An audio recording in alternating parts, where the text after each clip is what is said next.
لكم الدين فلا تموتن إلا وأنتم مسلمون. قال الله عز وجل: إن الدين عند الله الإسلام. قال النبي صلى الله عليه وسلم: الدين النصيحة. قال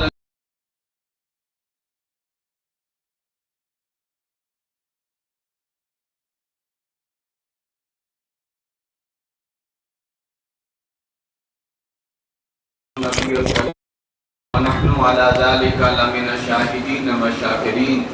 الحمد لله رب العالمين. اللهم صل على سيدنا محمد وعلى آل سيدنا محمد وأصحاب سيدنا محمد وبارك وسلم عليهم. رب اشرح لي صدري ويسر لي أمري واحلل عقدة من لساني يفقهوا قولي. سامعین گرامی قدر، اللہ جل شانہ کا بہت بڑا فضل شامل حال ہوا. اللہ تعالیٰ نے ہمیں ایمان کی دولت عطا فرمائی. ہم اس پر اللہ تعالیٰ کا شکر ادا کرتے ہیں. اللہ ہمارا شکر قبول فرمائے، کیونکہ اللہ تعالیٰ کی بے شمار نعمتیں ہیں، اور ان تمام نعمتوں میں عظیم و شان نعمت ایمان ہے. اور اللہ کا اتنا بڑا احسان کہ اللہ نے اپنا دین حق وہ ہمیں قبول کرنے کی توفیق عطا فرمائی، ہمارے آباء و اجداد کو توفیق عطا فرمائی. اللہ ان کو بھی جزائے خیر عطا فرمائے. ان کی بدولت ہمیں یہ تمام چیزیں اللہ تعالیٰ نے عطا فرمائی.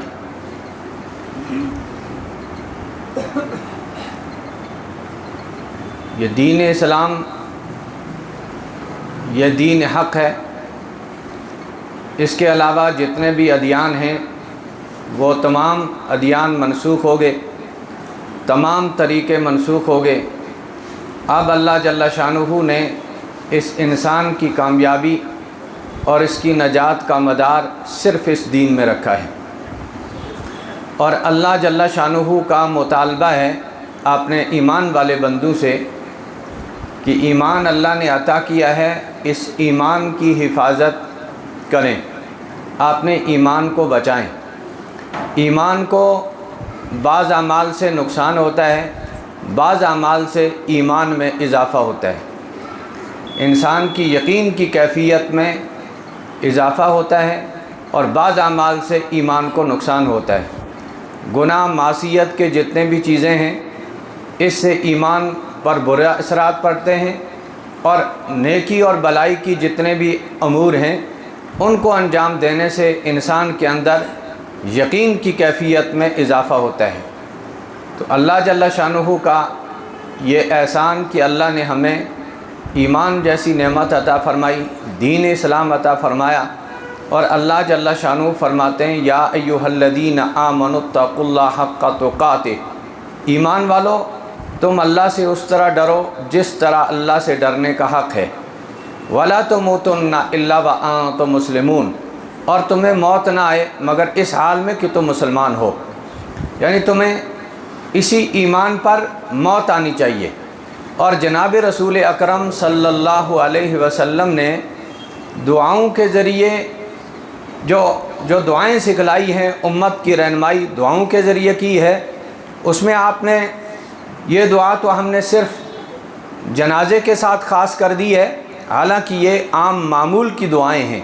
اللہ من احییتہ منا فاحیہ علی الاسلام ومن توفیتہ منا فتوفہ علی الایمان. اے اللہ، جب تک زندہ رہیں تو اس دین پہ زندہ رکھ، جب موت کا وقت آ جائے تو اسی ایمان پر خاتمہ نصیب فرما دے. تو یہ دعائیں بھی جناب رسول اکرم صلی اللہ علیہ وسلم نے سکھلائی کہ آپ نے جس طرح ایمان اللہ تعالیٰ نے عطا کیا ہے، اس میں نہ میں نے کوئی درخواست دی تھی، نہ میں نے کبھی دعا مانگی تھی، نہ آپ نے کبھی دعا مانگی تھی. اللہ تعالیٰ نے اپنے فضل سے یہ نعمت عطا فرمائی۔ جب اس کا شعور ہمارے اندر اللہ تعالیٰ نے پیدا کیا، اس کے بعد ہمارے ذمہ لازم ہے کہ اللہ سے دعا کریں، یا اللہ ایمان عطا کیا ہے، اس پر استقامت بھی عطا فرما۔ ان الذین قالوا ربنا اللہ ثم استقاموا تتنزل علیہم الملائکہ الا تخافوا ولا تحزنوا وابشروا بالجنۃ التی کنتم توعدون۔ جنہوں نے کہا ہمارا رب اللہ ہے، پھر اس کے اوپر جم کے کھڑے ہو گئے، بلکہ یہاں تک فرمایا تمہیں ان حرقتم او قتلتم، اگر تمہیں جلا دیا جائے، تمہیں قتل کر دیا جائے، پھر بھی تم کفر کی طرف نہ لوٹنا، کفر کی کو اختیار نہ کرنا، تم اسی ایمان پر جل کے راکھ ہونا برداشت کر لینا، اپنی گردن کٹوانا برداشت کر لینا، لیکن ایمان کو نہ چھوڑنا، آخری حد تک ایمان کی حفاظت کرنا، ایمان کی۔ اور علماء نے ایک نسخہ لکھا ہے کہ ایمان پر خاتمہ کیسے ہو۔ فرمایا ہمیشہ دعا کرو اللہ تعالیٰ سے، یا اللہ تو خاتمہ بالخیر فرما۔ جو شخص اپنے خاتمہ بالخیر کی دعاؤں کی پابندی کرتا ہے، اللہ اس کی دعاؤں کو رد نہیں کرتے۔ ایک تو دعا، بعض نے کہا کہ آپ نے ایمان پر اللہ کو گواہ بنا لو،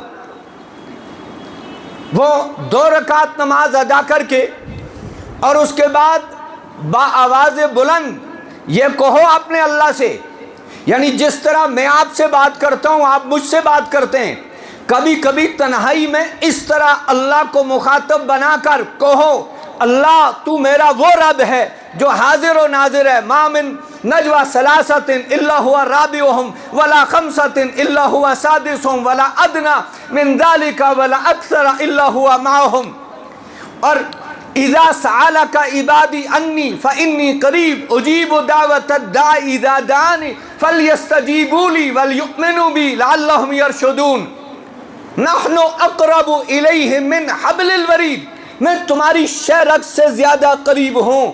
تو اس قریب رب کو آپ کبھی مخاطب بنا کر، جس طرح آپ ایک دوسرے کو مخاطب بناتے ہو، تو اللہ تعالیٰ سے کہو اے اللہ میں تجھ پر ایمان لایا ہوں، میں تیرے آخری پیغمبر پر ایمان لایا ہوں، میں تیرے نازل شدہ کتاب پر ایمان لایا ہوں، میرا تیرے سارے نبیوں پر ایمان، مرنے کے بعد زندہ ہونے پر ایمان، اے اللہ تو میرے ایمان پر گواہ بن جا، میں کلمہ تجھے سناتا ہوں، اشہد ان لا الہ الا اللہ واشہد ان محمدا عبدہ ورسولہ۔ کلمہ پڑھنے کے بعد اللہ تو میرے ایمان پر گواہ ہو جا، اور میں یہ امانت تیرے حوالے کرتا ہوں، میں یہ امانت اے اللہ تیرے حوالے کرتا ہوں، جس دن میں اس امانت کا بہت محتاج ہوں گا اس دن میری زبان پر یہ کلمہ جاری کر دینا، اور اس دن آپ مجھے یہ میری امانت میرے حوالے کر دینا۔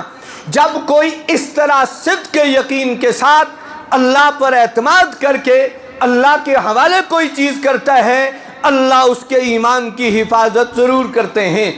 اللہ تعالیٰ نے ایمان عطا کیا، دین اسلام ہمیں عطا کیا، قرآن جیسی عظیم و شان کتاب اللہ تعالیٰ نے ہمیں عطا کی، نبی رحمت صلی اللہ علیہ وسلم کی امت کا شرف ہونا اللہ تعالیٰ نے ہمیں یہ سعادت نصیب فرمائی۔ یہ کوئی چھوٹی سعادت نہیں ہے، یہ من جانب اللہ تعالیٰ کی طرف سے انتخاب ہوا ہے۔ حدیث پاک میں ہے کہ رسول اکرم صلی اللہ علیہ وسلم نے ارشاد فرمایا، ساری نبیوں میں سے اللہ تعالیٰ نے مجھے تمہارے لیے منتخب کیا، اور ساری امتوں میں سے تمہیں اللہ نے میری امت کے لیے منتخب کیا۔ یہ من جانب اللہ، یہ انتخاب ہے۔ تو اللہ جل شانہ فرماتے ہیں ایمان والو اللہ سے ڈرو جس طرح اللہ سے ڈرنے کا حق ہے۔ اللہ سے ڈرنے کا مطلب کیا ہے؟ اللہ سے ڈرنے کے 2 مطلب ہیں۔ ایک مطلب وہ ہے جو اللہ کے خاص بندوں کا شعار ہے، وَعِبَادُ الرَّحْمَنِ الَّذِينَ يَمْشُونَ عَلَى الْأَرْضِ هَوْنًا، اللہ رحمان کے بندے وہ زمین پر چلتے ہیں عاجزی کے ساتھ، اکڑ کے نہیں چلتے۔ إِنَّكَ لَن تَخْرِقِ الْأَرْضَ وَلَن تَبْلُغَ الْجِبَالَ طُولًا وَلَا تَمْشِ فِي الْأَرْضِ مَرَحًا، آپ زمین میں اکڑ کے مت چلو، اللہ کے بندے اکڑ کے نہیں چلتے۔ تو اللہ جل شانہ کے بندوں کی جو صفات اللہ جل شانہ بیان فرماتے ہیں، وہ تکبر نہیں کرتے، حق سے منہ نہیں موڑتے، وہ اللہ جل شانہ کا استظہار ہمیشہ ان کے قلب و ذہن پہ چھایا رہتا ہے۔ تو وہ اللہ کے خاص بندے، ایک ڈرنا تو اللہ والوں جیسا ڈرنا ہے، اور ایک ڈرنا ابلیس جیسا ڈرنا ہے۔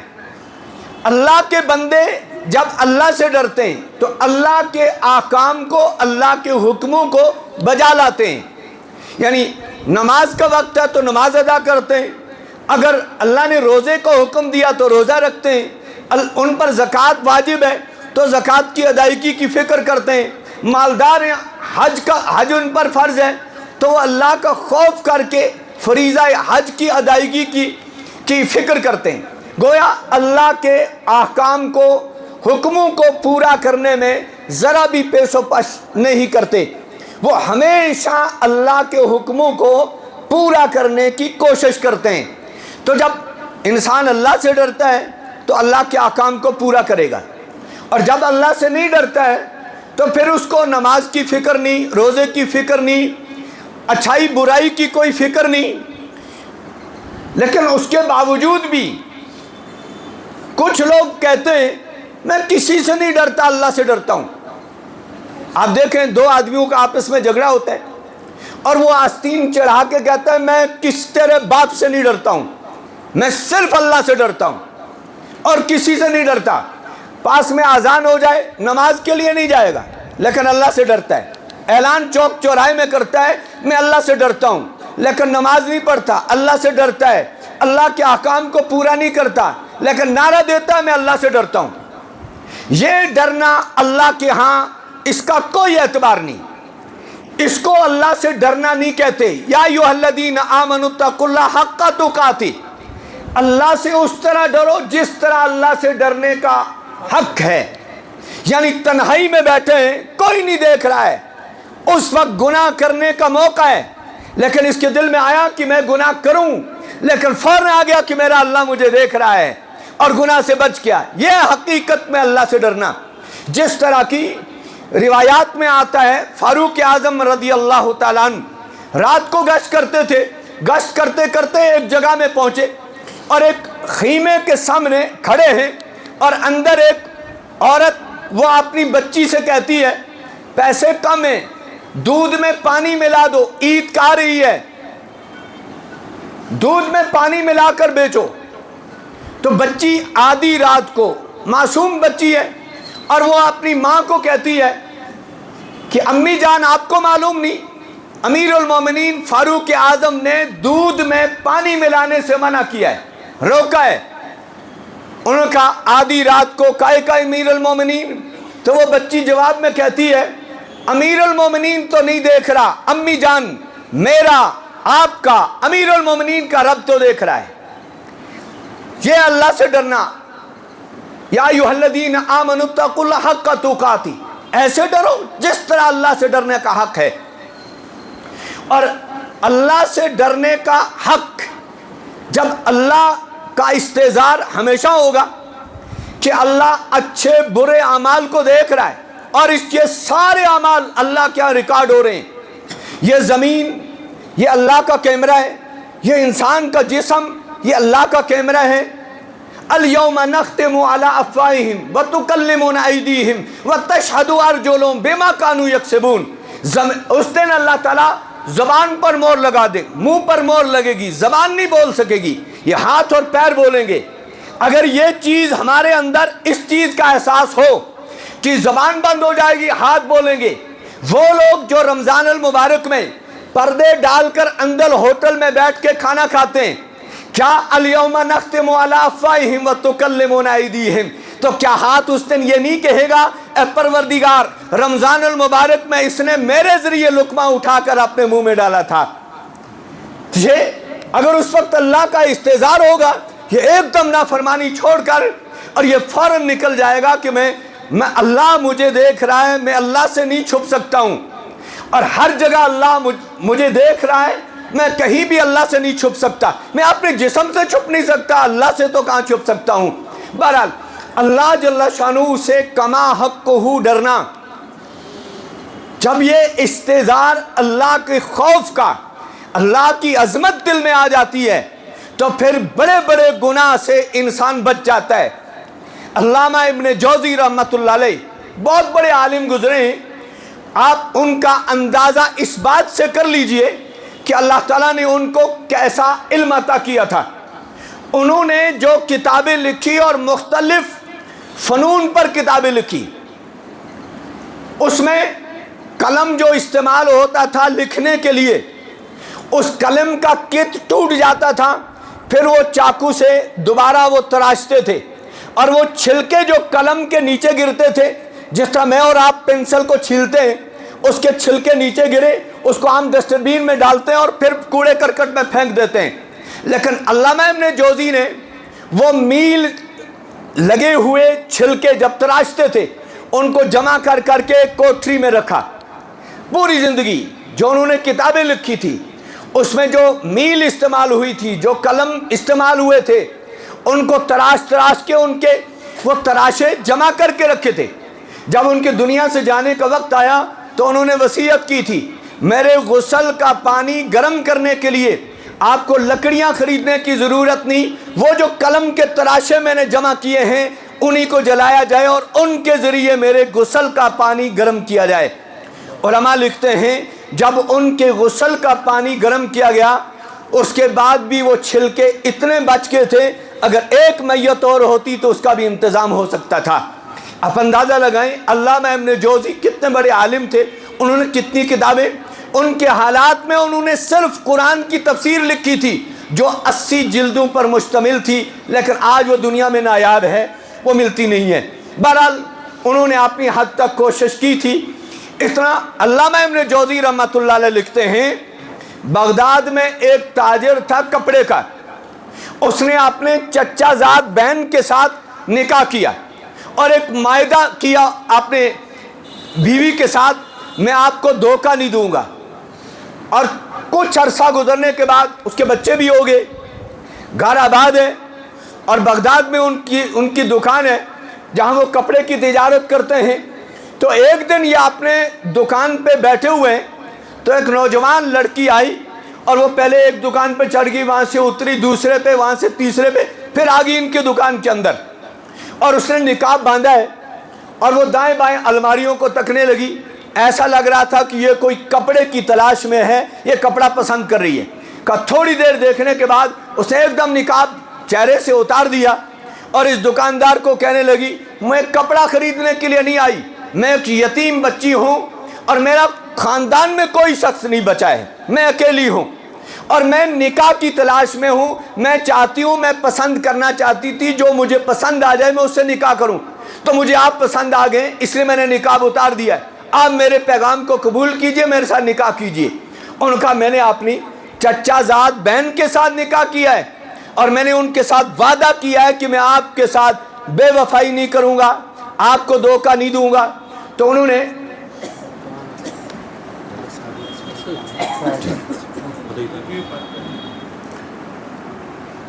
بہرحال انہوں نے کہا کہ میں تو نکاح نہیں کر سکتا ہوں، میں نے نکاح کیا ہوا ہے۔ انہوں نے کہا آپ اس کو طلاق مت دو، آپ میرے ساتھ نکاح کر لو۔ ان کے ساتھ جب نکاح کیا، بہرحال وہ تیار ہو گئے، نکاح ہو گیا۔ اب پہلے والی بیوی کو کوئی علم نہیں، کچھ عرصہ گزرنے کے بعد کچھ تھوڑے سے کچھ حالات متغیر سے معلوم ہونے لگے، تو پہلے والی بیوی نے وہ حیران تھی کہ کیا وجہ ہے کہ ان کے مزاج میں تھوڑی سی کچھ تبدیلی سی لگ رہی ہے۔ تو ان کے گھر میں جو بچی کام کاج کے لیے انہوں نے رکھی تھی، اس سے کہا ذرا ان کے حالات معلوم کرو، کیا بات ہے، یہ کچھ آج تھوڑے سے بدلے سے نظر آتے ہیں۔ تو یہ جب گھر سے نکلا دکان کے لیے، پیچھے پیچھے وہ بچی نکلی اس کے حالات معلوم کرنے کے لیے کہ میں دیکھوں یہ تبدیلی کس بنیاد پر آئی ہے۔ خیر وہ آئے، پیچھے پہنچی بغداد کے بازار میں، اور وہاں عین دوپہر کے وقت جب یہ دکان پہ پہنچی تو یہ دکان پہ نہیں تھا۔ انہیں پاس والے دکاندار سے پوچھا یہ دکاندار کہاں گیا؟ انہوں نے کہا کہ یہاں پاس میں انہوں نے ایک لڑکی کے ساتھ شادی کی ہے اور یہ دوپہر کے وقت ان کے ہاں چلا جاتا ہے۔ وہاں سے اب راز فاش ہو گیا. یہ گئی لڑکی جہاں پر نکاح ہوا تھا اس کے پڑوس میں اس مکان میں اندر گئی, ساری تفصیلات معلوم کی, وہ لڑکی کہاں کی رہنے والی ہے, کیا ہے, ساری تفصیل وہ لینے کے بعد چپکے سے واپس گئی اور پہلے والی بیوی کو بتا دیا کہ انہوں نے دوسرا نکاح کر لیا ہے. جب یہ شام کو گھر پہنچے, پہلے والی بیوی نے کوئی لڑائی نہیں, جھگڑا نہیں, فساد نہیں, کسی قسم کا شک شبہ ان کو نہیں ہونے دیا کہ مجھے آپ کا یہ علم ہو چکا ہے کہ آپ نے دوسرا نکاح کر لیا ہے. بہرحال وہ اس نے کوئی لڑائی جھگڑے والی بات, فساد والی بات اپنے گھر میں کی نہیں, ڈھیلا چھوڑ دیا ان کو. کچھ عرصہ گزر گیا, 2-4 مہینے, اور اس کے بعد یہ دکاندار بیمار ہو گیا. بیمار ہونے کے بعد وہ بیماری اس کے وفات کا سبب بن گئی اور یہ فوت ہو گیا. فوت ہونے کے بعد کیونکہ تاجر تھا, مالدار تھا, جو وراثت کا مسئلہ ہے, جب اب اس کی وراثت تقسیم ہونے لگی تو بیوی کو 8واں حصہ, وہ 8,000 درہم اس کو ملے. اب اتنی بڑی رقم جب ان کے پاس آئی تو وہ الگ کیے گئے 8,000 درہم. پھر اس پہلے والی بیوی کے ہاں اس کا انتقال ہوا تھا, اس نے وہ 8,000 درہم الگ نکال کر باقی وراثت بچوں میں تقسیم کی, اور یہ 8,000 کے پھر 2 حصے کیے کہ ایک حصہ تو 4,000 درہم اپنے لیے رکھے, 4,000 اسی بچی کے حوالے کیے, جاؤ جو جس دوسری عورت کے ساتھ میرے خامد نے نکاح کیا تھا وہ بھی اس 8ویں حصے میں میرے ساتھ شامل ہے, جاؤ یہ 4,000 درہم ان کو پہنچا دو. تو یہ جب لے کر گئی اور وہاں ان کے گھر میں پہنچی اور ان سے کہا کہ آپ کے شوہر کا انتقال ہو گیا ہے, اس کی وراثت تقسیم ہوئی ہے, تو 8,000 درہم 8واں حصہ بنتا تھا, اس میں 4,000 درہم آپ کی دوسری بہن نے لے لیے اور 4,000 درہم آپ کے لیے بھیجیں. تو انہوں نے کہا بیٹا آپ ذرا 2 منٹ بیٹھو.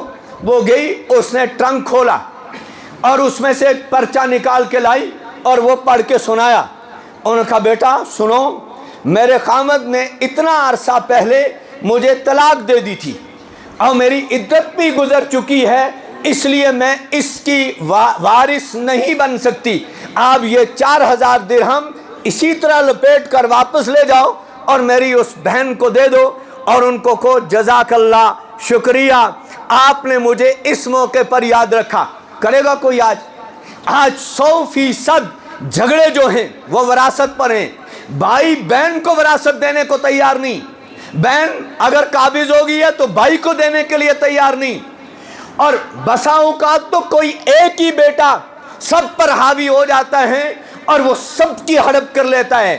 حالانکہ جب اللہ کا خوف اندر آتا ہے تو پھر تاریخ ہمیں یہ چیزیں بھی بتاتی ہیں. اس لیے اللہ والوں کی زبان پر ایک جملہ آتا تھا جب وہ تبلیغ کے لیے نکلتے, دنیا کماؤ, دنیا کو دل میں مت بساؤ, خوب کماؤ دنیا, حلال طریقے سے کماؤ, اللہ کو بہت پسند ہے. وہ شخص جو اپنے کسب الحلال فریضۃ بعد الفریضہ, یعنی حلال روزی کمانا یہ ایک فرض کے بعد ایک فرض ہے. جس طرح نماز فرض ہے اس طرح حلال روزی کا انتظام کرنا یہ بھی فرض ہے. اور آپ نے وہ روایت سنی ہوگی, ایک نابینا آ کر جناب رسول اللہ صلی اللہ علیہ وسلم سے اجازت طلب کرتا ہے, یا رسول اللہ میں نابینا ہوں, عشاء کے وقت میں نماز کے لیے حاضر نہیں ہو سکتا ہوں, اگر آپ اجازت دیں تو میں عشاء کی نماز اپنے گھر میں ادا کر لوں. تو حضور نے اجازت دے دی. تھوڑی دیر کے بعد جبریل امین آگے, اور جبریل امین نے آ کر کہا کہ نہیں آپ نے ان کو رخصت کیوں دے دی, ان سے پوچھو آذان کی آواز سنتے ہیں. ان کو بلایا, آذان کی آواز سنتے ہو؟ جی سنتا ہوں. کہا پھر تو آپ کو مسجد میں آنا ہی ہے, آپ کو اب چھوٹ نہیں دی جا سکتی.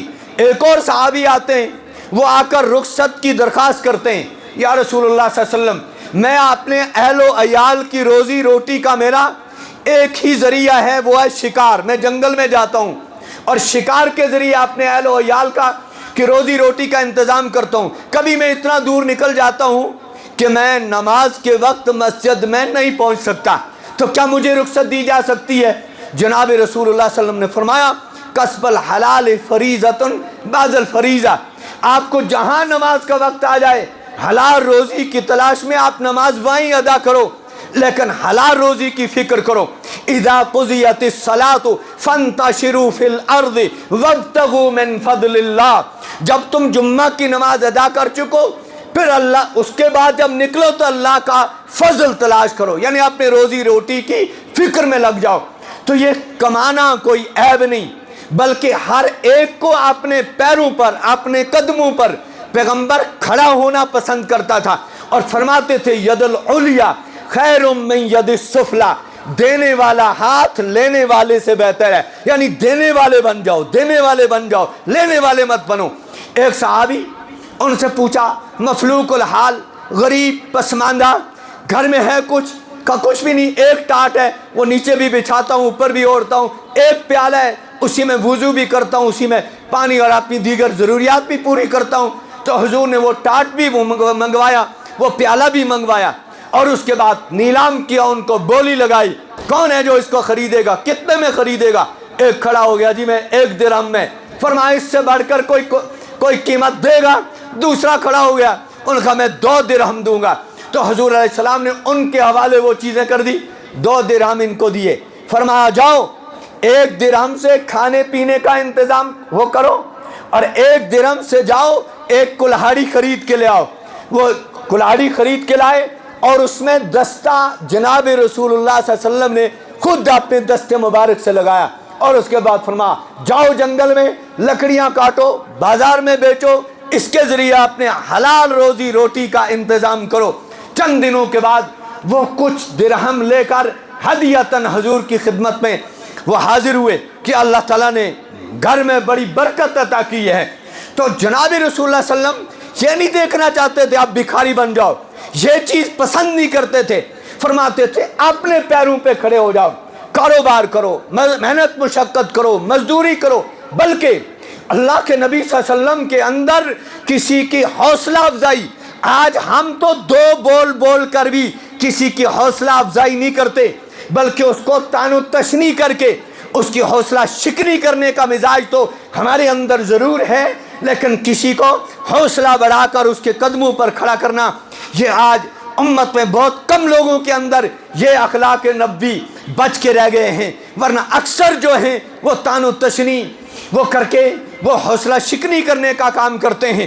جناب رسول اللہ صلی اللہ علیہ وسلم کی خدمت میں ایک شخص آیا اور ان کے ہاتھوں کو دیکھا کہ بڑے اس پر گٹے چڑھ گئے ہیں، تو حضور نے جو ہی مصافحہ کیا تو وہ کھردرا لگا ہاتھ، تو کہا یہ کیا ہوا؟ کہا بہت محنت مشقت کرتا ہوں حلال روزی کے لیے۔ تو اللہ کے نبی صلی اللہ علیہ وسلم نے ان کے ساتھ مصافحہ کیا، پھر ان کے ہاتھ کو بوسہ دیا، کہا یہ وہ ہاتھ ہے جو حلال روزی روٹی کے لیے یہ محنت اور مشقت کرتا ہے۔ یہ بوسہ دینا اس کی حوصلہ افزائی تھی، ورنہ ہم تو کسی عام آدمی کے ساتھ مصافحہ کرنا بھی گوارہ نہیں کریں گے، بجائے اس کے کہ اس کی حوصلہ افزائی کریں۔ اسی طرح ایک شخص تمیم داری رضی اللہ تعالیٰ عنہ ملک شام جاتے ہیں، اور وہاں ان کے ایک قسم کی شمع وہاں رات کے اندھیرے میں جلاتے ہیں لوگ، اور اس سے روشن ہو جاتا ہے، گھر روشن ہو جاتا ہے۔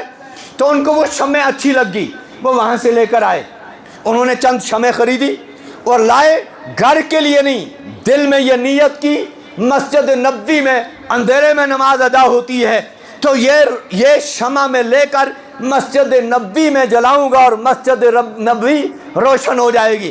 جب صبح کے بعد دیکھا مسجد نبوی روشن ہے، جناب رسول اللہ صلی اللہ علیہ وسلم تشریف لائے، دیکھا مسجد میں لائٹ ہی لائٹ ہے، فرمایا کس نے کیا یہ کام؟ تو پہلے تو وہ سہم گئے، شاید جائز نہیں تھا، پوچھنے کے بغیر کر دیا تو سہم گئے۔ جب حضور نے دوبارہ پوچھا تو کھڑے ہو گئے، یا رسول اللہ صلی اللہ علیہ وسلم میں ملک شام گیا تھا، یہ چیز مجھے اچھی لگی، میں نے کہا کہ میں مسجد کو روشن کر دوں گا۔ تو اللہ کے نبی نے دعائیں دی اور ساتھ میں فرمایا تمیم داری میں اس کا کیا بدلہ تجھے دے سکتا ہوں، کاش محمد کی کوئی بیٹی ہوتی تو اس کے عوض میں ان میں آپ کے ساتھ نکاح کر دیتا۔ اللہ اکبر، یہ اتنا سا عمل کیونکہ مسجد کے ساتھ کیا ہے یہ عمل، تو اس کی حوصلہ افزائی کر کے اس کو اتنا بڑھا دیا۔ اور ہم کسی کو کوئی مسجد کا کام کر دے، کوئی جھاڑو دے دے، کوئی فرش بچھا دے, کوئی مسجد میں اینٹوں کی گاڑی دے دے, ہاں جی ہمیں پتہ ہے یہ دکھلاوا کرتا ہے یہ فلاں. تو نے کب اس کے دل کو چیر کے دیکھا؟ آپ کو تو دعائیں کرنی تھی اللہ ان کے اس صدقے کو قبول فرمائے, اللہ اس کو مزید ترقیوں سے نوازے. تو بول بول کر اس کی حوصلہ افزائی کرنے کے بجائے اس کی حوصلہ شکنی ہم کرتے ہیں. یہ دین نہیں ہے, یہ اسلام نہیں ہے, یہ پیغمبر کے اخلاق نہیں ہے. پیغمبر کے اخلاق سیکھو, چھوٹوں کو بڑا بنانا سیکھو اور چھوٹوں کی حوصلہ افزائی کرنا سیکھو. اور اسلام کے اندر یا ایھا الذین آمنوا ادخلوا فی السلم کافہ, ایمان والو کامل دین کے اندر کامل داخل ہو جاؤ, کامل داخل ہو جاؤ. اور جب اللہ جل شانہ کا خوف جب اندر آتا ہے, اللہ تعالیٰ نے جب یہ تقوی کی دولت کسی کو عطا کی تو پھر وہ کسی کا حق نہیں کھاتا, کسی کا حق نہیں دباتا, وہ کسی کی زمین کو غصب نہیں کرتا. لوگ کہتے ہیں پہلے زمانے میں عورتوں پر بڑا ظلم ہوتا تھا, عورتوں کو زندہ درگور کیا جاتا تھا. وَإِذَا الْمَوْءُودَةُ سُئِلَتْ بِأَيِّ ذَنبٍ قُتِلَتْ وَإِذَا بُشِّرَ أَحَدُهُمْ بِالْأُنثَىٰ ظَلَّ وَجْهُهُ مُسْوَدًّا وَهُوَ كَظِيمٌ. جب بچی کی بشارت دی جاتی تھی چہرہ کالا ہو جاتا تھا, یہ منحوس گھر میں پیدا ہوگی, اب داماد گھر میں داخل ہوگا, یہ ہمارے لیے عار ہے. اس سے بڑھ کر ذلت کیا ہو سکتی ہے؟ ایک دور تو عورتوں پر وہ بھی گزرا ہے, پھر یہ اسلام کا صدقہ ہے, یہ پیغمبر اسلام کا صدقہ ہے. اس عورت کو پردہ ملا, اس عورت کو حیا ملی, اس عورت کو شرم اور عزت کا کہ بلندیاں میں عطا ہوئی. یہ پیغمبر آخر الزمان صلی اللہ علیہ وسلم کا دین ہے, اور یہ ان کی رحمت ہے, یہ ان کی برکت ہے کہ اس عورت کو معاشرے میں جینے کا حق ملا ہے, ورنہ اس کو زندہ درگور کرتے تھے. اور اس کے ساتھ کیا کیا ناانصافیاں ہوتی تھی, آج بھی ہو رہی ہیں. آج کون سا ہم ان کے ساتھ انصاف کرتے ہیں؟ آج بھی ہو رہا ہے. اس سے پہلی دیگر اقوام میں, ہندوازم میں, ایک زمانے تک جب شوہر کا انتقال ہوتا تھا اس کی لاش کے ساتھ بیوی کو باندھ کر اور اوپر پیٹرول ڈال کر جلا دیا جاتا تھا. خامند مر گیا, بیوی کو بھی ساتھ ہی میں جلا دیتے تھے. یہ زمانہ بھی اس عورت پر گزرا ہے. اور یہود جب ہر مہینے میں عورتوں کو جو عذر پیش آتا ہے, اس زمانے میں یہود و نصارہ عورتوں کو اپنے سے دور کر دیتے تھے. ان کے ہاتھ کا بنا ہوا کھانا نہیں کھاتے تھے, ان کو اپنے بستر میں نہیں سونے دیتے تھے, ان کو گھر سے الگ ان ایام میں رہنا پڑتا تھا. لیکن یہ پیغمبر کا دین ہے, پیغمبر کی شفقت ہے, یہ پیغمبر کی ہمدردی ہے, اور یہ پیغمبر کی کا لائے ہوئے دین کی عظمت ہے کہ اس نے ہر چھوٹے بڑے, مالدار غریب, اچھے برے گورے کالے, اس کا امتیاز کیے بغیر جو ایمان لے آئے گا, یا ایھا الناس انا خلقناکم من ذکر و انثی وجعلناکم شعوبا وقبائل لتعارفوا ان اکرمکم عند اللہ اتقاکم.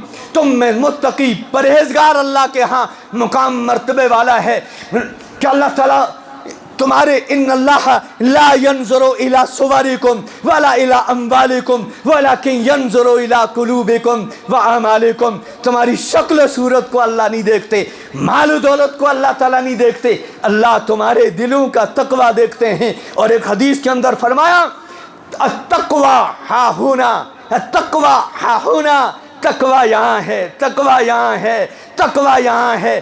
دل کے اندر اللہ کی عظمت, دل کے اندر اللہ کا خوف جب یہ آ جاتا ہے, جس کو آسان جملے میں تم تو دنیا کماؤ دل کے اندر مت بساؤ, جب یہ دل کے اندر نہیں بستی, اس کی عظمت نہیں آتی, تو پھر انسان اس کے لیے اللہ کی نافرمانی کرنے کو تیار نہیں ہوتا. ورنہ یہ دنیا ایسی دنیا دنی ہے, اس نے کتنے لوگوں کو ہلاک کر دیا, کتنوں کو برباد کر دیا. علماء نے لکھا ہے 3 ساتھی سفر کرتے ہوئے جا رہے ہیں, راستے میں ان کو سونے کی 3 اینٹیں ملی. اب 3 ساتھی ہیں, 3 اینٹیں انہوں نے آپس میں تقسیم کر لی, تو ایک ایک اینٹ حصے میں آئی. اب تینوں ساتھی ایک ایک سونے کی اینٹ کے مالک بن گئے. راستے میں چل رہے ہیں, سفر کرتے ہوئے بھوک لگی, تو اب سونے کی اینٹ موجود ہے کھانے کے لیے, تو ایک لقمہ موجود نہیں, تو انہوں نے مشورہ کیا کیا کریں، تو کہا ایک ساتھی کو بھیجتے ہیں بازار جو کھانے پینے کی چیزیں خرید کے لے آئے، اور اس سے کہا کہ آپ نے سونے کی اینٹ بھی ہمارے حوالے کر دو، آپ کی امانت کی ہم حفاظت کریں گے۔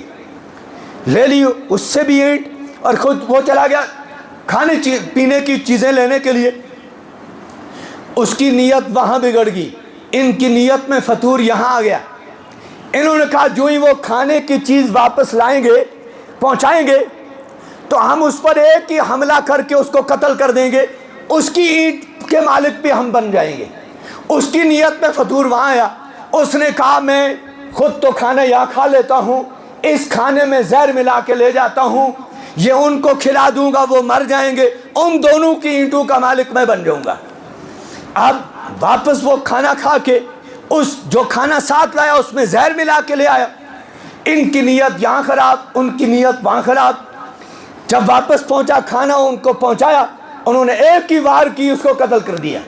اب یہ سمجھ کے کہ اب اس کی اینٹ کے مالک ہم دونوں، یہ بھی آدھا آدھا کر کے تقسیم کر لیں گے۔ جو ہی کھانا کھایا تو وہ دونوں بھی وہیں ڈھیر ہو گئے۔ اب وہ تینوں سونے کی اینٹیں وہیں پڑی ہیں۔ عیسیٰ علیہ السلام کا گزر وہاں سے ہوا تو عیسیٰ علیہ السلام نے فرمایا کہ دنیا کتنی بے وفا ہے، اس نے چاہا میں ان کے حصے پہ قابض ہو جاؤں، وہ بھی وہاں مردار پڑا ہوا ہے، انہوں نے چاہا کہ ہم اس کے حصے کو غصب کریں، نہ ان کے ہاتھ لگی یہ دنیا اور نہ اس کے ہاتھ لگی۔ اس لیے دنیا کماؤ، دل میں مت بساؤ۔ بخاری شریف کے اندر ایک حدیث ہے، جناب رسول اکرم صلی اللہ علیہ وسلم نے ارشاد فرمایا یا ایھا الذین آمنوا اتقوا اللہ حق تقاتے، اللہ تعالیٰ فرماتے اس طرح ڈرو جس طرح اللہ سے ڈرنے کا حق ہے۔ حدیث کے اندر فرمایا جناب رسول اللہ صلی اللہ علیہ وسلم نے فرمایا ایک شخص نے دوسرے سے زمین خریدی، زمین خریدنے کے بعد رقم ادا کر دی، زمین پر قبضہ کیا اور اب اس میں اپنا مکان بنانا شروع کیا۔ جو ہی اس کی بنیاد کھودی تو زمین کھودنے کے ساتھ وہاں سے خزانے کا ایک مٹکا نکلا، وہ سونے چاندی جواہرات سے بھرا ہوا ہے۔ اس نے وہ مٹکا کندھے پہ رکھا اور جس سے زمین خریدی تھی اس سے کہا بھئی یہ خزانہ آپ کا ہے، میں نے آپ سے زمین خریدی ہے، خزانہ نہیں خریدا۔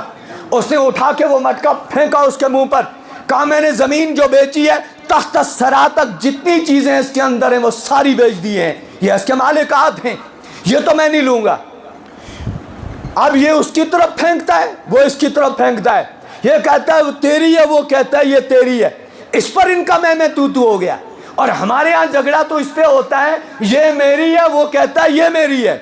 حتیٰ کہ عجیب بات ہے، ایک مرتبہ آج سے تقریباً 15-18 سال پہلے کی بات ہے، میں سری نگر میں تھا، تو ایک دن میں ایک دکاندار کے پاس ہند سماچار ان کے دکان پہ پڑا ہوا ہے، اس پہ بہت ساری وہ ننگی تصویریں ہوتی ہیں، لیکن وہاں اس پہ جو ہی میری نظر پڑی تو ایک عنوان تھا وہاں، وہ سائنسدانوں نے جو چاند پہ گئے انہوں نے اس کے وہ تصویر دی ہوئی تھی اس اخبار کے اندر۔ میں نے وہ اٹھایا، میں نے اس کی تھوڑی تفصیل پڑھی، پڑھنے کے بعد اخبار میں نے وہیں ڈالا، میں چلا گیا۔ ایک جگہ امامت کرتا تھا، مسجد میں نماز پڑھا کے ہم صوفے پہ بیٹھے تو ایک شخص تھے، وہ لیکچرار تھے یونیورسٹی میں، وہ بھی میرے پاس بیٹھے۔ میں نے ان سے کہا عرفان صاحب آج سائنسدانوں نے جو وہاں گئے ہیں اس کی تصویر دی ہے کہ یہاں آبادی بن سکتی ہے، انسان بچ سکتا ہے۔ وہ مجھے کہنے لگا مولوی صاحب آپ کو بڑا پتہ ہے، ایک شخص نے تو ہائی کورٹ میں، اس میں سپریم کورٹ میں رٹ دائر کیا، وہ میرے لکڑ دادے کی وہ جگہ تھی اور میں اس کو بیچنا فروخت کرنا چاہتا ہوں۔ یعنی جب دنیا کی لالچ بڑھ جاتی ہے تو پھر کس کو حاصل کرنے کی کوشش نہیں کی جاتی۔ جب اللہ کا خوف اندر آتا ہے، اللہ کی عظمت آتی ہے تو دنیا نکل جاتی ہے، پھر دنیا کی کوئی چیز اس کی عظمت دل میں نہیں آتی ہے۔ حدیث پاک اس میں تاریخ میں لکھا ہے علامہ سیوطی رحمۃ اللہ علیہ نے کہ ایک مرتبہ علی المرتضی رضی اللہ تعالیٰ عنہ راستے میں جا رہے ہیں، ابو بکر سب سے بڑے ہیں، راستے میں ملاقات ابو بکر صدیق سے ہوئی تو سب صحابہ ابو بکر کو سلام کرنے میں پہل کرتے تھے، حضرت علی رضی اللہ نے اس مرتبہ سلام نہیں کیا، یہاں تک کہ صدیق اکبر نے سلام کیا۔ تو دیکھنے والوں نے یہ سارا منظر دیکھا وہ لگے شاید حضرت علی کو کوئی ناراضگی ہے اس لیے تب انہوں نے پہل نہیں کی سلام کرنے میں. تو یہ شکایت درج کی جناب رسول اللہ صلی اللہ علیہ وسلم کی عدالت میں کہ آج حضرت علی نے ابو بکر کو سلام نہیں کیا. تو حضور نے بلایا ابو بکر کو بھی. حضرت علی رضی اللہ کیوں نہیں آپ نے ابو بکر کو سلام کیا؟ تو حضرت علی نے کہا یا رسول اللہ پہلے میرا عذر سن لیجئے، میں نے کس بنیاد پر سلام نہیں کیا؟ تو حضور نے فرمایا بتاؤ. کہا یا رسول اللہ آج رات جو میں سو گیا تو میں نے جنت کی زیارت کی خواب میں، اور جنت میں ایک محل دیکھا، عالی شان محل، میری آنکھوں نے ایسا محل کبھی نہیں دیکھا. اور میں نے پوچھا یہ محل کس کے لیے؟ تو کہا کہ یہ ان لوگوں کے لیے اللہ نے تیار کیا ہے جو مسلمان آپس میں ملتے ہیں، جو سلام میں پہل کرتا ہے اس کو وہ محل ملتا ہے. تو میں نے ابو بکر کو سلام اس لیے نہیں کیا ابو بکر مجھے سلام کرے، وہ جنت کا محل ابو بکر کو مل جائے. اللہ آج تو ابو بکر اور علی کی عداوت کو لوگ ثابت کرتے ہیں. وہ علی کے نام پر بننے والے وہ جماعت، ابھی آپ نے وہ ویڈیو دیکھی ہوگی، انہوں نے وہ اس میں دو خطیب آ کر سامنے کہتے ہیں اور سنیو تم یہ بتاؤ نا، آؤ میرا چیلنج ہے کوئی ابو بکر کا ایمان ثابت کر دے، میرا چیلنج ہے کوئی عمر کا ایمان ثابت کر دے. عمر کے ایمان پر سارا قرآن گواہ ہے، ابو بکر کے ایمان پر اللہ کا قرآن گواہ ہے، ابو بکر کے ایمان پر محمد رسول اللہ گواہ ہے. اللہ کے ابو بکر اور عمر کے ایمان کی گواہی پیغمبر آخر الزمان صلی اللہ علیہ وآلہ وسلم نے دی ہے. بخاری شریف کے اندر روایت موجود ہے، اور اللہ کا قرآن کہتا ہے ابو بکر کا ایمان عمر کے ایمان پر دلائل مانگنے والوں اللہ کا قرآن اٹھاؤ اور پڑھو. قرآن کہتا ہے لقد رضی اللہ عن المؤمنین اذ یبایعونک تحت الشجرہ، اس درخت کے نیچے بیٹھ کر جو پیغمبر کے دست پر بیعت کرتے ہیں اللہ ان مومنوں سے راضی ہو گیا. تو کیا ابو بکر اس میں ہے یا نہیں ہے؟ حضرت عمر اس میں ہے یا نہیں ہے؟ قرآن تو کہتا ہے رب نے تو ان مومنوں سے رضا کیا اعلان کر دیا ہے، رضی اللہ عنہ ورضوا عنہ. بخاری کے اندر روایت ہے جناب رسول اللہ صلی اللہ علیہ وسلم تشریف فرمائے ہیں، صحابہ کا مجمع لگا ہوا ہے، ابو بکر بھی موجود نہیں ہے، فاروق اعظم بھی موجود نہیں ہے، یہ دونوں چوٹی کے صحابی دونوں اس مجمع میں نہیں ہیں. اتنا میں باقی صحابہ تشریف فرمائے. اللہ کے نبی نے فرمایا ایک شخص بیل کے اوپر سوار ہوا اور وہ اس پر سواری کرتے ہوئے اس کو ہانکتے ہوئے لے جا رہا ہے، اور جو ہی اتنے میں وہ بیل پیچھے مڑا اور اس نے جو اس کی پشت پر سوار تھا اس کو کہنے لگا مجھے اللہ تعالیٰ نے سواری کے لیے پیدا نہیں کیا، مجھے تو کھیتی باڑی کے لیے پیدا کیا ہے، آپ نے مجھے سواری کا جانور کیوں بنایا؟ تو وہ تعجب کرنے لگے. عجیب زمانہ آ گیا کہ بیل انسانوں کی طرح باتیں کر رہا ہے. پھر اگلا جملہ ہے اس حدیث کا کہ ایک شخص بکریوں کے ساتھ جنگل میں ہے اور ایک بھیڑیا آیا، اس نے ایک بکری پر حملہ کیا اور اس کو اپنا لقمہ بنایا. یہ چرواہ پیچھے دوڑا اور اس بھیڑیے کے منہ میں سے بکری کو چھین کے نکال لیا، اور وہ بھیڑیا یوں بیٹھا دو زانو ہو کر اور اس طرح کھڑے ہو کر کہنے لگا یوم السبوع کے دن ان بکریوں کا حفاظت کرنے والا کون ہوگا؟ اس دن میرے بغیر ان کی حفاظت کرنے والا کوئی نہیں ہوگا. تو وہ چرواہ کہتا کیا عجیب زمانہ ہے، یہ بھیڑیا اس طرح باتیں کرتا ہے جس طرح انسان گفتگو کرتے ہیں، کلام کرتے ہیں. اتنے میں صحابہ کے سامنے جب یہ واقعہ بیان کیا تو بعض صحابہ نے ایسے تعجب سے دیکھا اچھا جانور بھی انسان کی طرح بات کرتے ہیں. تو فوراً جناب رسول اللہ صلی اللہ علیہ وسلم اور کہنے لگے اس واقعے پر میرا بھی ایمان ہے، ابو بکر اور عمر کا بھی ایمان ہے. نہ ابو بکر موجود ہیں نہ عمر موجود ہیں. کیا اعتماد ہے اللہ کے نبی کو ابو بکر کے ایمان پر، عمر کے ایمان پر کہ ان کے اندر منافقت نہیں آ سکتی. اور آج کا کفر کہتا ہے آؤ کوئی ابو بکر کا ایمان ثابت کر دے، آج کوئی عمر کا ایمان ثابت کر دے. عمر کے ایمان پر قرآن کی اتنی آیات ہیں، ابو بکر صدیق کے ایمان پر قرآن کی آیات گواہ ہیں، اور خود محمد رسول اللہ اس پر گواہ ہیں. آپ اندازہ نہیں لگا سکتے جب ابو بکر صدیق رضی اللہ تعالیٰ عنہ کی وفات ہوئی اور انہوں نے وصیت کی تھی مجھے غسل دیا جائے، کفن دیا جائے، اور نماز جنازہ کے بعد روضہ رسول کے سامنے رکھ دیا جائے، اندر دفن نہ کیا جائے، صرف دروازے پر لا کر وہاں چارپائی رکھی جائے۔ اگر دروازہ خود بخود کھل جائے گا تو یہ اس بات کے ثبوت ہے کہ مجھے اندر جانے کی اجازت ہے، اور اگر دروازہ خود نہ کھلے مجھے جنت البقیع میں دفن کر دینا۔ علماء لکھتے ہیں کہ ابو بکر صدیق کے مبارک جسم کو جوئیں روضہ اطہار کے دروازے پہ رکھا، دروازہ خود بخود کھل گیا۔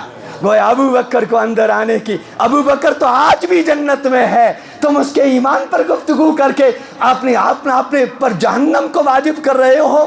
یہ آج فتنوں کا دور ہے، اس لیے ایمان کو اللہ تعالیٰ، جس کو بھی ایمان اللہ نے عطا کیا ہے، اللہ اس کے ایمان کی حفاظت فرمائے۔ اور اس وقت ضرورت ہے، آپ نے دیکھا وہ پونچھ راجوری میں ایک بچی وہ ایک غیر ایمان والے کے ساتھ چلی گئی، گویا ایمان کی کوئی قدر و قیمت نہیں ہے۔ اللہ جل شانہ فرماتے ہیں لا ہن حل لہم ولا ہم یحلون لہن، یہ مسلمان عورتیں ان کے لیے حلال نہیں، اور وہ غیر ایمان والے مرد مسلمان عورتوں کے لیے حلال نہیں۔ یہ تو مرتد ہوگی، یہ تو کافرہ ہوگی، اور اس کو ایمان کی کوئی قیمت معلوم نہیں تھی، نہ اس کو کبھی بتایا تھا ایمان کتنی بڑی اللہ کی، یہ ایمان اتنی اللہ کی عظیم نعمت ہے۔ اللہ تعالیٰ جن کو اس کی قدردانی کی توفیق عطا کرتے ہیں اس کے اثرات مرتب ہوتے ہیں۔ گزشتہ سال ایک شخص کا انتقال، ایک بیمار، اس کو سورا ہسپتال میں داخل کیا گیا، جموں کا رہنے والا ایک CRP نوجوان، اس کی بچی، معصوم بچی، وہ مہلک بیماری میں مبتلا، جب سورا ہسپتال میں ایڈمٹ ہوئی ان کو خون کی ضرورت تھی، تو وہاں انہوں نے کہا کہ یہ بچی، اس کی جان بچانی ہے، تو اتنے ایک صاحب ہیں، ان کو پتا چلا، انہوں نے ایک دم وہ خون کا انتظام کیا، 10 نوجوان اپنی آستینیں چڑھا کر، یہ نہیں سوچا کہ یہ اس کے پاس یہ ایمان والے کی بچی ہے یا غیر ایمان والے کی بچی ہے، نہیں، یہ انسان کی بچی ہے اور اس کی جان بچانا ہمارا فرض بنتا ہے۔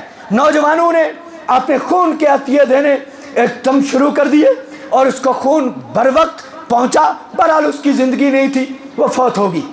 اس کا اپنے رشتہ دار خون دینے کے لیے نہیں آئے، اور وہ CRP نوجوان اپنی بچی کے ساتھ، اور اس طرح اس کی آنکھیں برس رہی ہیں کہ ہمیں تو لوگ کہتے تھے کشمیری اگروادی ہیں، کشمیری دہشت گرد ہیں، یا تو مجھے لگتا ہے یہ کشمیری انسان نہیں، یہ تو کوئی فرشتوں کی جماعت ہے جو اس طرح ایک انسانی جان کو بچانے کے لیے درجنوں نوجوان اپنی آستینیں چڑھا کر بغیر ایمان اور کفر کا لحاظ کیے بغیر یہ اس آپ کی جان بچانے کے لیے وہ اپنی جان کے نذرانے اور اپنے خون کے عطیے پیش کرنے لگے۔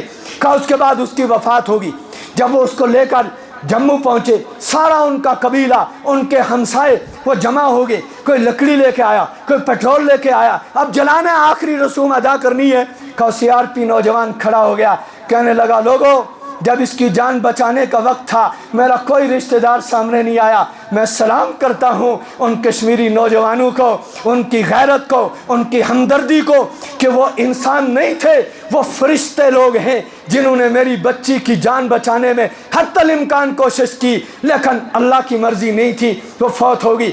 اب چونکہ میری بچی کے خون میں ایمان والوں کا خون داخل ہو گیا ہے، میں اس کو جلانا پسند نہیں کرتا، میں اس کو دفن کروں گا۔ جب یہ ایمان والوں کا خون داخل ہوا، اللہ نے دنیا کی آگ سے بچا لیا، اگر یہ ایمان قبول کر لوگے اللہ جہنم کی آگ سے بچا لیں گے۔ یہ ہے ہماری کشمیریت کو بدنام کیا گیا، ہم کفر اسلام کا لحاظ کیے بغیر ہم انسانیت کے ہمدرد ہیں۔ کشمیریوں کے اندر جو مہمان نوازی کی صفت اللہ نے رکھی ہے، ماشاءاللہ آج بھی میر سید علی ہمدانی کی یادیں ہماری قوم، کشمیری قوم زندہ کرتی ہے۔ یہ الگ بات ہے، یہ ایجنسیاں ہیں، یہ الگ، یہ فتین لوگ ہیں جو ہماری کشمیر کو بدنام کرنا چاہتے ہیں۔ ہمارے نوجوانوں کے اندر وہ صلاحیتیں ہیں، وہ ایمانی غیرت ہے جو کسی کی مصیبت میں کھڑا ہونا جانتے ہیں، ان کا ہاتھ بٹانا جانتے ہیں، ان کے اندر نبوی اخلاق کو زندہ کرنے کے جذبات آج بھی ہیں، اور صحابہ کی محبت سے ان کے دل سرشار ہیں، اور ان کے رگ و ریشے میں صحابہ کی محبت، نبی کی محبت، اولیاء اللہ کی محبت، اللہ کے بندوں کی محبت اللہ نے کوٹ کوٹ کے اس قوم کے اندر بری ہے۔ اللہ پاک مجھے بھی آپ کو بھی ایمان کی دولت عطا کی ہے، اللہ اس ایمان کو حفاظت کرے، اللہ اس ایمان کو بچائے، اللہ ہماری اس پونجی کی حفاظت فرما کر قبر تک اللہ اسی ایمان کے ساتھ ہمیں قبر تک پہنچا دے۔ بہت سارے لوگوں نے بیمار ہیں، دعا کے لیے کہا ہے، بہت سارے مہلک بیماریوں میں مبتلا ہیں، اللہ سب کی مشکل کو آسان کرے۔ الحمدللہ رب العالمین والعاقبۃ للمتقین، صلاۃ والسلام علی سیدنا سید الاولین والآخرین۔ اے اللہ ہماری خطاؤں کو معاف فرما، ہمارے جرموں کو معاف فرما، ہمارے جرموں کو معاف فرما، ہماری مغفرت فرما۔ اللہ بیماروں کو شفائے دائمہ عاجلہ مستمر عطا فرما، بے روزگاروں کو روزگار عطا فرما، حلال کی روزی عطا فرما، اپنے سوا کسی کا محتاج نہ بنا۔ یا اللہ تاجروں کی مشکلات کو آسان فرما، یا اللہ ملازموں کی مشکلات کو حل فرما، یا اللہ مزدوروں کے مسائل کو حل فرما، پوری امت مسلمہ کے حال پر رحم فرما، ہماری مشکلات کو اپنے فضل و کرم سے دور فرما دے۔ یا اللہ جو کچھ مانگا قبول فرما، جو مانگنے سے رہ گیا بلا مانگے عطا فرما۔ سبحان ربک رب العزت عما یصفون وسلام علی المرسلین والحمد للہ رب العالمین۔ آخر میں تھوڑی سی